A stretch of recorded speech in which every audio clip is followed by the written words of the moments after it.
que vous lui ayez prêté une somme d'argent particulière et que vous ne l'avez toujours pas récupérée, ou alors si votre ex vous a abandonné après vous avoir trahi et qu'il n'a jamais eu le courage de vous dire la vérité, si vous avez vécu des histoires d'amour passionnel qui se sont avérées être des amours toxiques, humiliation, violence conjugale, verbale, même physique, ne cherchez plus d'où vient cette violence.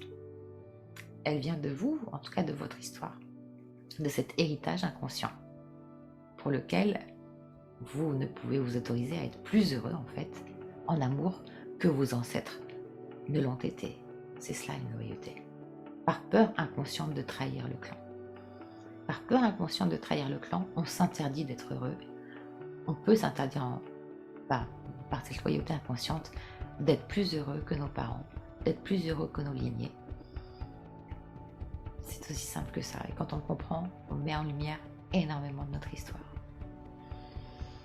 Alors, avant de terminer sur le domaine de la sexualité, finalement, en somme, comment ça se passe? À qui hurle-t-on dans notre environnement de nous aimer dans tous les domaines de nos vies?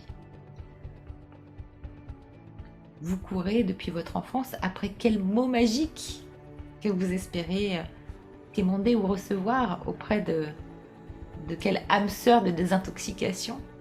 Est-ce que vous espérez « je suis fière de toi »,« je t'aime » ou un pardon?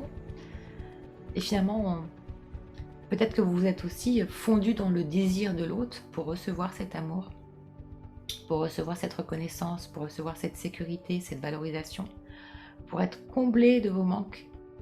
Et peut-être que vous avez donné en réponse, vous avez plus donné en fait en réponse aux attentes extérieures, et plus vous avez donné en fait, et plus vous vous êtes perdu.